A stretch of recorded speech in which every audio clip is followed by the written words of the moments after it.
آج کا واقعہ عورتوں کے بارے میں ہے۔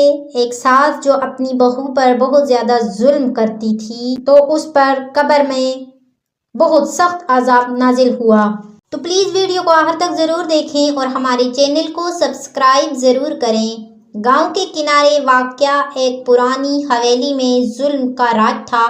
صحن میں کھڑی زینب اپنی آنکھوں میں آنسو لیے چولہے پر روٹیاں پکا رہی تھی۔ اس کی ساس زلیخا بیگم ہر وقت اس پر ظلم کے نئے طریقے آزماتی، کبھی کاموں میں غلطی نکال کر سب کے سامنے بے عزتی کرتی، کبھی کھانے میں نمک کم ہونے پر ہاتھ اٹھا دیتی اور کبھی صرف اپنی انا کی تسکین کے لیے زینب کو کوٹری میں بند کر دیتی۔ گھر کے سب افراد اس ظلم سے واقف تھے مگر کوئی بھی زلیخا بیگم کے خلاف بولنے کی ہمت نہ کرتا۔ زینب کی خاموشی اس کے صبر کی سب سے بڑی نشانی تھی، مگر دل ہی دل میں وہ اللہ کے انصاف پر یقین رکھتی تھی۔ ایک رات زلیخا بیگم نے ایک عجیب خواب دیکھا۔ وہ ایک ویران میدان میں کھڑی تھی جہاں چاروں طرف آگ کے شعلے بھڑک رہے تھے۔ اچانک سائے میں چھپی ہوئی کئی عورتیں اس کی طرف بڑھنے لگیں۔ ان کے چہروں پر نفرت تھی اور وہ سب ایک ساتھ چلا رہی تھیں، ہمارے ساتھ ظلم کرنے والی عورت، اب تیرا وقت قریب ہے۔ زلیخا بیگم خوف کے مارے چیخ کر جاگ گئی، پسینہ میں شرابو۔ اس نے ارد گرد دیکھا مگر سب کچھ معمول کے مطابق تھا، مگر اس کے دل میں ایک انجانا خوف بیٹھ چکا تھا۔ اس خواب کے بعد گھر میں عجیب و غریب واقعات شروع ہونے لگے۔ اچانک برتن گرنے لگے بغیر کسی وجہ کے، دیواروں میں عجیب سائے نظر آنے لگے، زلیخا بیگم کے جسم پر نیلے نشان پڑنے لگے جیسے کسی نے زبردستی پکڑا ہو۔ پہل تو سب نے اسے وہم سمجھا، مگر پھر ایک دن کچھ ایسا ہوا جس نے سب کو ہلا کر رکھ دیا۔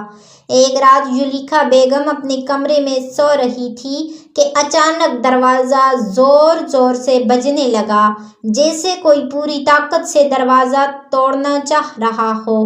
وہ گھبرا کر اٹھی مگر جوں ہی دروازہ کھولا، ایک زوردار آندھی اندر گھس آئی۔ کمرے میں ہر چیز ہلنے لگی۔ زلیخا بیگم کا جسم سن ہو چکا تھا۔ اچانک آئینے میں ایک خوفناک منظر ابھرا، اس کی اپنی شکل مگر جھلسی ہوئی آنکھوں سے خون بہہ رہا تھا۔ ظلم کا وقت ختم ہوا، سزا کا وقت شروع ہوا، وہ شبیہ بولی اور زلیخا بیگم چیختی ہوئی پیچھے گری۔ اس کے جسم میں شدید جلن ہونے لگی جیسے کوئی انگارے رکھ رہا ہو۔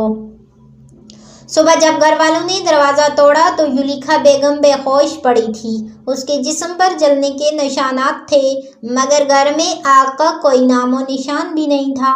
جب وہ ہوش میں آئی تو وہ چیخ چیخ کر صرف ایک ہی بات کہہ رہی تھی، مجھے معاف کر دو، مجھے معاف کر دو، میں نے ظلم کیا تھا۔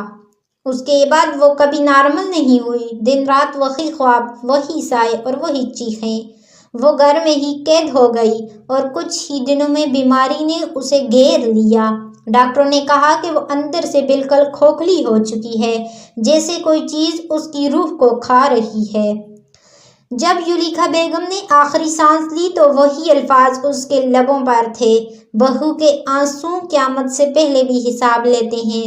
زینب کی آنکھوں میں آنسو تھے مگر وہ خوش نہیں تھی، کیونکہ صبر کرنے والے بدلہ نہیں لیتے، اللہ خود ان کے لیے انصاف کرتا ہے۔